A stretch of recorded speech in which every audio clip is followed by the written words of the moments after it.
Welcome, everyone, to the Wallace and Keller Show. Gary Keller and Mike Wallace. We're going to talk some racing.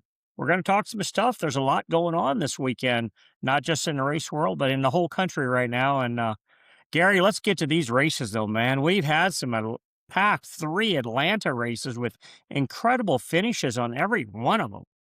Oh, I'm telling you, Mike. I mean, Atlanta Motor Speedway, as you well know, it's a different monster now. You got 28-degree banking. It's considered now a super speedway. So, you take the same car that you take to Daytona, then you take the same car to Atlanta Motor Speedway. So the difference is, you got a mile and a half track in Atlanta. You know that more than anything. The old Atlanta track, as we knew it, is now a super speedway. Yeah, without a doubt. I had the fortune being of winning at Atlanta back when it was the old racetrack, and the racetrack's been reversed and everything since then. But I'll tell you what, I've watched the race with my family today, off and on, and then watched the last whole segment. Man, them guys raced hard in the cup race, and they tore up a lot of race cars along the way. They gave the fans definitely their money's worth, but not only today, though, we got to remember those O'Reilly Auto Parts cars last night come down to the last lap. New winner there. We got the truck race earlier in the day where Kyle Busch got back to victory lane with a crazy high speed, drafting move, getting into 3, getting by Ben Rhodes. So exciting Yeah. weekend, bud.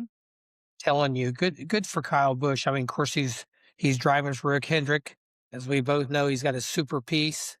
You know, how can you go wrong with that? You put the two combinations together there, and it's going to be a winning formula, no doubt.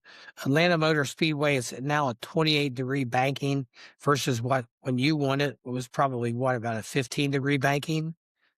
Yeah, something like that. I do want to tell you, jump in there real quick. We mentioned Rick Hendrick. That was the sponsor on the truck. That was actually a Spire Motorsports owned truck. Oh, that's right. My buddy Brian Patty is the crew chief on that truck. He runs what they call their all-star truck. They put different people in it. So let's give the kudos call to Spire Motorsports and Brian Patty. Hendrick Motorsports has a lot to do with that team. Gives a lot of support, and it did have Hendrick Automotive Group on it yesterday. Right.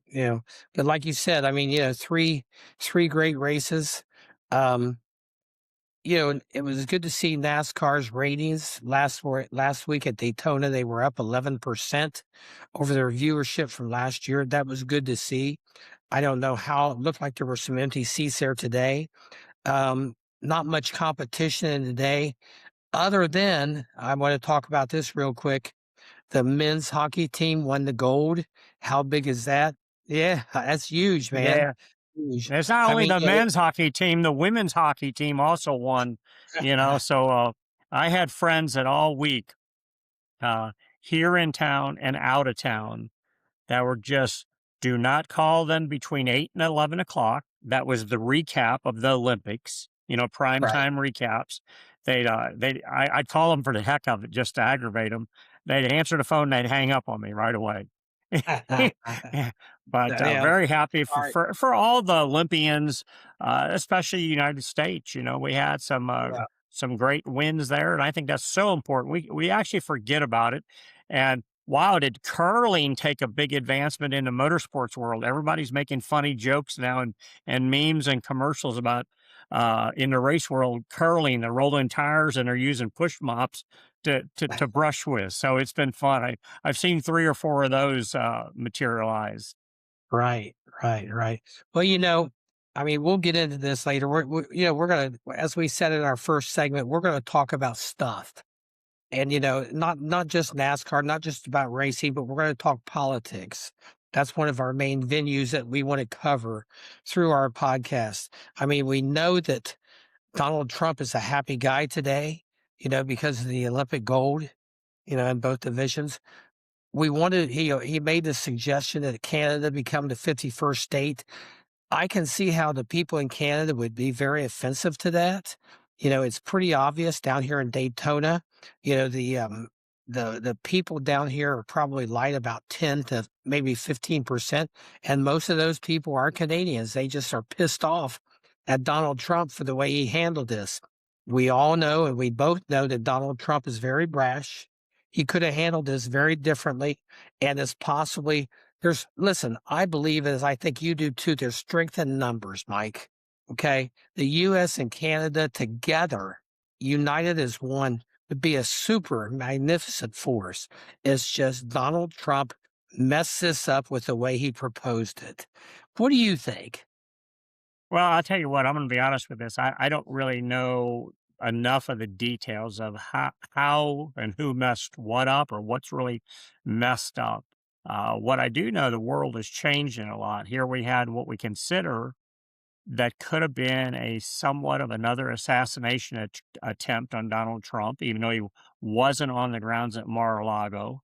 Got a 21-year-old kid out of North Carolina showed up with 5 gallons of gas and a shotgun and lost his life at 1:30 in the morning trying to break into the grounds, or did break into the grounds at Mar-a-Lago. That's, Gary, to be honest with you, that's one of the things I'm concerned with more so than any is that, we've had, if you want to call it, three attempts now on our president, or people brash enough. We'll just call them brash enough to try to make that happen, whether they missed or not. But man, I wish I knew more in depth. I listened to Scott Bessinger, our foreign trade financial guy and all that, and he says everything that Trump's doing is for the positive.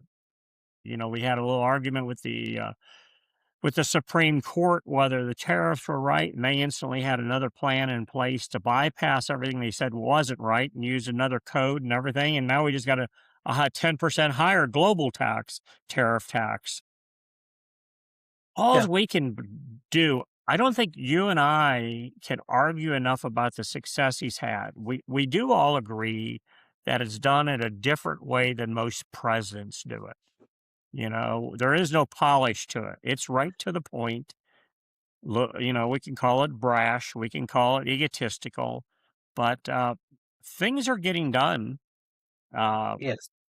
Good, bad, or indifferent. Stock market, if you judge by that, that's a very limited, small scale, because there's only 35 or 40 people in the New York Stock Exchange that dictate that number. But I do know here in the Charlotte, North Carolina, Concord, North Carolina area, gas prices are much lower than what they've been in a long time. They continue to drop. We're down into the low 23 cent. I'm sorry, $2.30 a gallon for regular gas. We're down to $3.10 for diesel. All the gas stations in the area are competing with coupons and that to get you to sign up on their frequent flyer program. I'll call it. Uh, Offer another tens. Gosh, we're just a year into the presidency, but there's a lot of stuff happening. That's for sure. Yes, there is. I mean, one of the prayers that exists in my content at least 2 or 3 times a week, I pray for our president, and I pray for him hard because I think not only from a country standpoint, from a world standpoint, we need him. Things are different. We're all sinners. Oh, you have God versus the devil. We know that, being Christians. But I mean, there's so much devilistic values or whatever you want to call it. I don't know how to really go about this. I want to be careful how I go about this, but I just think there's so many positive things that if we just pray about it and leave it in God's hands, and I think Donald Trump's heart is in the right place. I think he wants good things to happen, just like the war with Russia and Ukraine. He is very concerned about the loss of life. And I respect that about him. I'm not saying that, yeah, I'd love to have dinner with Donald Trump. I'd love to be his buddy because I don't think that would exist. I don't think anybody could be a buddy with Donald Trump. I don't think that's his DNA. But I'd I like to like give it a what whirl. I know you'd be great Eh, at it. You would Yeah, be great at it. He would remember you. He would remember me, but he would you, no doubt. I told a friend of mine the other day that was going to Mar-a-Lago, a congressman. I says, "Hey," I says, "you need somebody to go along with you. Just I'm your person." And so, Yeah. yeah, old Trump. Let's just say it this way: he's our president, but he's a badass. He just don't take no crap. And now I'm gonna mix a little racing in with things. I used to drive for a guy by the name of James Finch, and James was the same. He was exactly what Donald Trump is. He was to the point, didn't sugarcoat anything. And we got talking about that one day and how you operate. And he says, "Look, I'm not one of those guys that begs somebody to go get my bulldozer that I own that's on the other side of the runway because we need to." I just tell them straight up, go get it and use a few explicitives along the way to speed up the process. And so everybody's got their own way of negotiating, their own way of getting the point across. Everything can't be sugarcoated when you're running a country. You gotta stand your ground. I watched him the other day at that summit hearing, the bilateral hearing where he's trying to bring everybody together for peace, and he was calling a spade right to their face, and they were all laughing about it. So, they're Yeah, appreciating what he's doing. yeah. I think there's gonna be a comfort zone for him, Mike. And like you said, we're just a year into this. I mean, hopefully by the grace of God that he will make it for 4 years without an assassination, attempt that would take his life or hurt him. But I pray for him, and I think he's gonna get into a relaxation mode to where he will it will be favorable for the whole world is what I'm trying to say here. You and I want to talk politics. I don't know if this is a show because there's so much to talk about in the racing world, and I don't want to go without our realm here for what we want to talk about. But politics is one of the things that you and I want to address because we have affiliation with a lot of people in politics. Probably you more so than me, but it's going to be interesting how this all comes down. So basically, it's a good day for the United States of America. We didn't expect. I mean, Canada was favored, 135 to 105, I think, from a gambling standpoint. So they were very much favored to win, the gold medal. But kind of like the rules were made to be broken, and this was one of the ways that the U.S. hockey team broke it. Yeah, well, the one thing I really like about the Olympics, first of all, the dedication that it takes from each and every individual athlete to get to that level. That is the premier of premier athletes. We'll call it in amateur athletes, but it's basically a profession anymore, and they dedicate a minimum of 4 years of their life, but they've been dedicating their whole life to it, and to see them come out on top for the United States. I love it for my buddy Hans DeBow. He builds the bobsleds. The two women bobsled team won, and they're built right here in Mooresville, North Carolina. Seriously. Our good, yeah, our good buddy Jeff Bodine. If you remember back in the Yes. day, Jeff got involved when he was racing a lot. He was tired of seeing the United States team lose.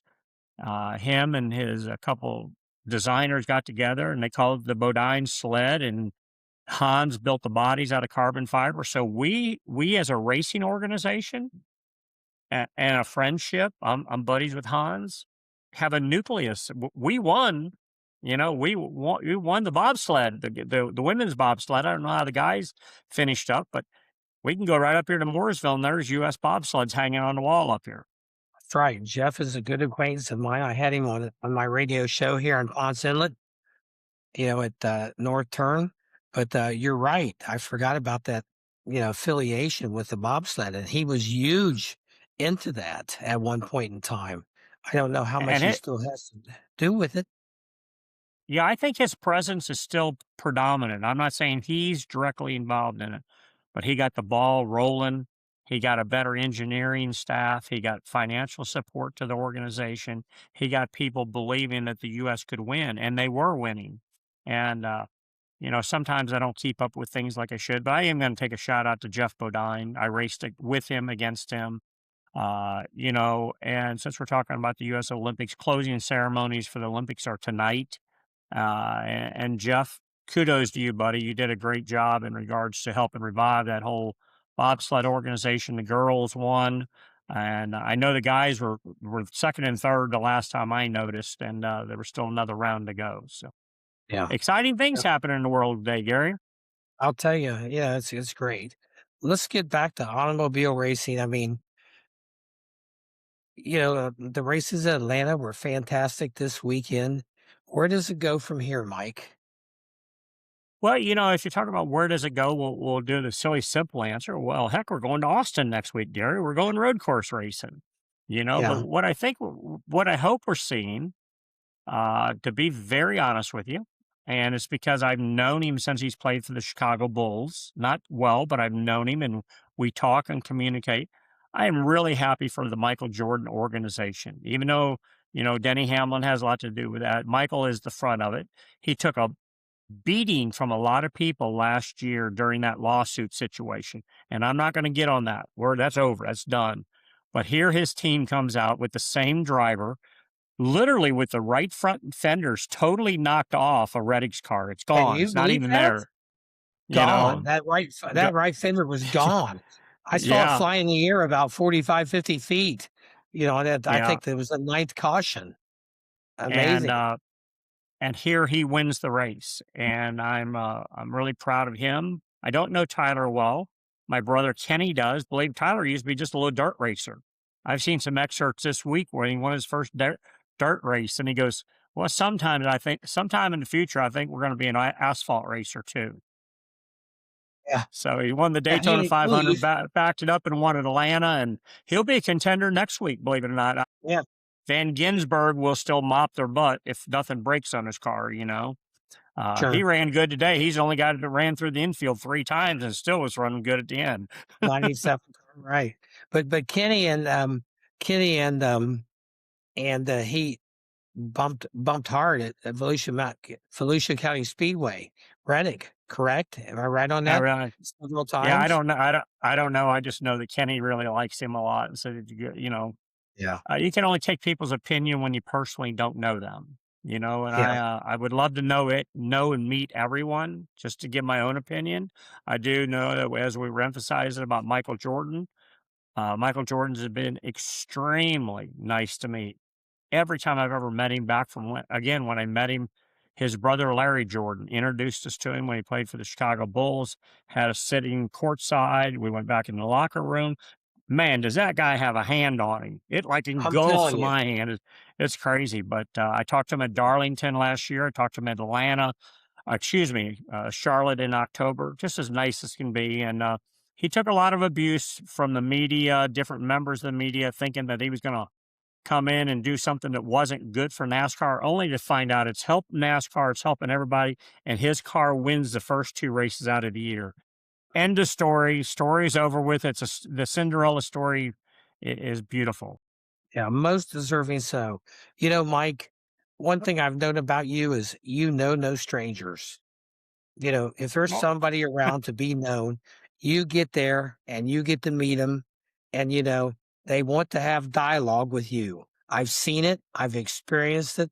I witnessed it. And you're so good at it. You don't even try. They yeah. gravitate towards you. And I've seen it so many times. And, you have that gift of gab that everybody wants to talk to Mike Wallace. Now, are you somebody? I think you are, but you gravitate to that, and I have great admiration for you because you succeed at that. How many people get to meet Joel Osteen, Cash Patel, Michael Jordan? The list goes on and on. You have experience with everybody. Well, I'm excited about the people I meet, and they seem to be equally pleased of meeting me because a lot of them make the time to meet me. It's not like we forced to run into each other. I'm excited for your hopefully new governor of the state of Ohio, Vivek Ramaswamy. Your We've buddy. been we've been conversing back and forth a little bit and offering our help to anything it can do to I think he's a very smart, intelligent, business-minded person. So he's going to do well. Cash Patel at the FBI has been doing a great job. Cindy Hyde Smith, who's our senator from over in Mississippi, she's a good friend and she's got great things happening. And you just keep working on those relationships. And I don't know, it's easy, Gary, for some reason that to meet people and talk to them. I think people like to talk and converse. And, I had a very beautiful video that Cindy Hyde Smith helped put together for my daughter Lindsay's 40th birthday party here a while back. And it had a mixture of it. It had Tony Stewart in it. It had Carl Edwards in it. It had Vivek Ramaswamy. It had Cash Patel. It had, oh God, why am I drawing a blank? Louisiana, John Kennedy, and Right. John goes at the very end. He goes, "Now, with that draw, he goes, now, Lindsay, I just want to remind you, sweetheart, you're beautiful. But when you put your clothes on, the last thing you got to put on is that smile. As long as you wear that smile, you'll be good all day." That Wallace So, smile, for sure. uh, Yeah. Well, I wonder, Vivek, why he wants to come to the state of Ohio to go through the state of Ohio to get to the presidency at some point in time. I mean, Ohio is a very strong Republican state, as we know. The governor there has been a little bit weak. You know, I've known that governor on a personal basis. He doesn't represent the state of Ohio very well, but I'm excited that we have somebody that's going to run in the state of Ohio to make it something, to make it more positive than what it's been. So it's going to be interesting to see what happens there. yeah, I heard actually in the last 2 days. I don't follow these details in detail. That we got the whole new AI world coming about that I don't know. I'm not smart enough to talk about, but I do know there's a lot of data centers that it's going to take and requirements and power companies and stuff. Power sources, and I understand Ohio is a prime candidate for that. And there's a lot of belief that Vivek is very knowledgeable on that. He's going to be a driving force behind that. The gentleman, Larry Control, that bought the new IHRA. There's almost some belief that all these drag race tracks that he's been buying, some of them might end up being data centers down the road instead of just racetracks. So, Wow. interesting, very interesting things happen in the state of Ohio right now Yeah. that are what I call that sounds like they're kind of behind the scenes. You say it's a direct vein to DC, Washington, DC. So who knows? Remains to be seen. But anyway, it's good that we touched on the fact that we want to go someday on the next episode or episodes down the road in the political view. So maybe it's good that we let the audience know that that's what we want to do. Yeah, yeah, and believe me, we're not picking one side or another. I want to say that first and foremost. Yes, We're talking in our present day status. Who our president is, who our director of the FBI, who our Department of Homeland Defense. Those are the elected officials that are given to us. And, I found out one thing, Gary, especially in the racing world, people love to critique other people. They love to tell you how silly you are and how I use the phrase, how stupid you are. And, oh, you haven't won any races and you haven't did this. But hey, we're at least out there trying. We're swinging towards the fence, that's and right. that's more than others are. And you and I are having this dialogue and conversation because we want to have the dialogue and conversation. That's the Yeah, great part of the United States of America. And I made a statement the other day. I voted early. There's early voting here in North Carolina for the primaries, and to figure out who our Republican candidate's going to be and who the Democratic candidate's going to be for the midterm general election. So I went and voted the other day, and I screwed up the whole voting poll there. I talked to everybody, messed them all up. They're all scared to talk, and I talked to every one of them. Come out and told them I was client number 2,346 of the voters of that day or week or group. We have that right. I think you know this. A lot of people don't. I've been on some military trips to Iraq, Afghanistan, places like that, and I see what our troops. And believe me, it's a heartfelt what I'm saying is that I love every one of the members of our U.S. military, past, present, and future. They give us the rights to say what you and I want to say. They give us the platforms to do it on, and we can have fun doing it. And we're always going to respect the U.S. military. We're always for going to sure. support them. And hey, if we don't agree with everybody, great. Not everybody agrees with us. There'll be somebody that's picked up halfway through this podcast. We'll get a response how big of jerks we are because we were talking something positive or something. We Mhm. haven't said anything negative, so I know we can't get in trouble for that. Right. Well, that's what we want to talk about. We want to be fair. And we don't Yeah, want to we just don't want to make this a left or we don't want to make it a right, but we want it to be fair. And we want accolades and success to be approved to where it needs to be. I have a contract up in Dayton, Ohio, right? Patterson Air Force Base. So I have some affiliation with some colonels and even generals up at Wright-Patterson Air Force Base, which they had an acquaintance with my father over the years. They were drinking buddies, believe it or not. But No. yeah, they were drinking buddies, if you can believe that, but they're still there at Wright-Patterson Air Force Base. They're on 3rd base heading for home. They're about ready to retire. But, they are very much excited about the way the country is moving, and that's changed pretty much the last year. Right or indifferent, I don't know, but, I can assure our listening audience that you and I will be fair with the way we wanna be subjective about our opinions. We want to give the Democrats as well as the Republicans whatever needs to be heard. Am I right with that? Yeah, you know what I wish we can get, Gary? And we're at least taking a moment and voicing our view. I would love to bring unity, help bring unity to this world. Yeah. I don't know that we by ourselves, but you and I, and the masses of millions of people out there could create a unity drive to where the Democrats and the Republicans actually get along. We just go for the best things for the country. We don't worry about who's putting more money in their pocket, who's corrupt, who's fraudulent. Try to clean all that stuff up. You're a hardworking guy. I'm a hardworking guy. Most people I know are, and we just a better place. We're kind of we're in the sunset years of our life. I have four wonderful grandchildren. Three of them spent the night with me. Papa took it all on to have three of them Uh-huh. spend the night and took them to Yeah. dinner and fixed Arlo would have breakfast been for them. proud of you, Michael. Yeah, Carl. I learned a lot from Carla, and that's my wife, Carla. And it's kind of it's all unique you said her name right now because I'm doing a speaking engagement on March the 1st for the American Cancer Association. They contacted me and wanted to know if I would come do a speech. Didn't know if it was too soon. Carlos passed away 2 years ago from ovarian cancer. And it's like, no, I'm good with it. I can, the story needs to be told, and there's a lot of people there are people that help them raise funding for, all the testing and things that goes on. And, just got to talk about stories but the grandkids and I did wonderful. So I ended up over at their house again tonight. We've been watching the race and had a little Yeah. dinner and it's all been Yeah. wonderful. Yeah. What Lindsay cook? What'd she have for dinner?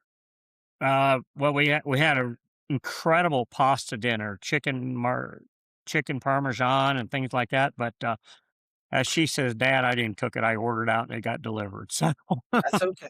That's but okay. we do have a lot of. The one thing I am going to say, our family is really, really close. We're a loving family. We don't have a big family, but we spend a lot of time together. My direct family, my kids, my three children, their families, their in Thomas's case, his mother, and sh Sarah's case, her mom and dad, we're all together a lot. Thomas and Matt are great cooks, so they cook a lot, and, they live on a few hundred acres right down the street from me, so we four-wheel and, we side by side, ranger ride, trail ride, go down and blow up stuff in the woods with guns and stuff, and so we have a good old time of doing things. Yeah. Well, I'm happy for you, Mike. You're a Yeah, true well, thank you. gentleman. That's a great thing. I wanted to take the show and I know we're limited to 28 minutes to a half hour for when we first start this podcast, but there's gonna come a time that we're gonna take on guests that we're gonna run 45 minutes to an hour, whether it be Cash Patel, whether it be Jeff Bodine, Ernie Irvin, who knows? But there are going to be some hour shows coming up, and we know that. Okay. But starting out, we're going to keep it around the half hour range. And, I wanted to talk about the Wallace brothers, and we'll save that for maybe the next show. But I wanted to talk about you guys from growing up from the time that you were selling snow cones with that thing around your neck, Yep, you know, yep. going around to the audience. I mean, that tickled me. I thought about that all weekend, trying to picture you and Kenny and Rusty carrying that around your neck, selling snow cones and cokes or whatever it may be. But I want to talk about leaving the nest of Russ Wallace. What it was like. Who left first? Naturally, Rusty, because he was the oldest, and then yourself, and then Kenny. And I want to find out the ABCs of that and how that happens. So we don't have time. We're at about 30 minutes right now. But, you Well, know, I'll make you a deal. We'll spell the whole life out someday. Well, maybe we'll take one of the shows and give you a 30-minute yeah, Wallace recap, or maybe our yes, next show, let's just say, okay, here's a Wallace Brothers recap, and this is yeah, how our family grew up, where we grew up from, and we'll speed through a lot of it, and then we'll focus on some of the funny parts of it, and right, you right. Well, it know, can't be told in a half hour, but we can synopsisize it and make it the best we can in a half sure. hour. But, the best is yet to come. I know we're just starting this podcast, and we're going to do the best we can, and hopefully it turns into be something. I want to tell the world that, I'm here in Daytona Beach, Florida. Bike week starts, which you well know. Rusty will be down here with Steve, I'm sure. But bike week starts this Friday, the 27th. So it's always a crazy time here in Daytona Beach. Supposed to get a little bit cooler for a couple days here. But by the time the weekend rolls around, it's supposed to be pretty good. Are you going to make it down by chance, Mike? I doubt that I will, but you need to go out and hang out at the Broken Spoke and see Steven and Rusty or roll in there and say hello to them and get them to buy you a beer, because I might do that. that's where they take all their really cool motorcycles. They got an agreement out there. They got a kind of a standing pad area where and Rusty and Steven's stuff, not just their bikes, but this truck and trailer and apparel sales is beautiful. Typical Rusty Wallace style, you know what I mean? He does Sure. everything without a budget and goes over. I remember when we were in Charlotte and we went over to Rusty's shop, and I looked at his tractor trailer, and I mean, you could eat off the floor. It was so beautiful, you know. Yeah, they got some nice stuff, and their motorcycles are really tuned up this year. They built motors with a lot of horsepower in them. They put billet cases and everything. They put unique stereo systems, and they had some pretty, we'll call it just simply badass stuff before, but I guess I would say it's badass now. Yeah, but, No doubt. great turnout, so anybody that's gonna be down in Daytona, go out there to Broken Spoke, say that, heard Gary and Mike on the radio, and they mentioned it and are on the podcast, and, you Yeah, know, talk to them. You might end up buying a bike or at least buy them a beer, one or the other. that's right. Well, like I said, we are getting some viewership. I mean, the first 3 episodes, it's going to be interesting to see what happens. Rome wasn't built in a day, but we're just two guys just kind of bullshitting our way through and having a good time and talking as we go. And Yeah, without a doubt. yeah, thank you, Mike. I love you, buddy. We'll talk Love you soon, too, okay? Gary. You take care. We'll have another Yeah, one of these next week. Everybody tune in.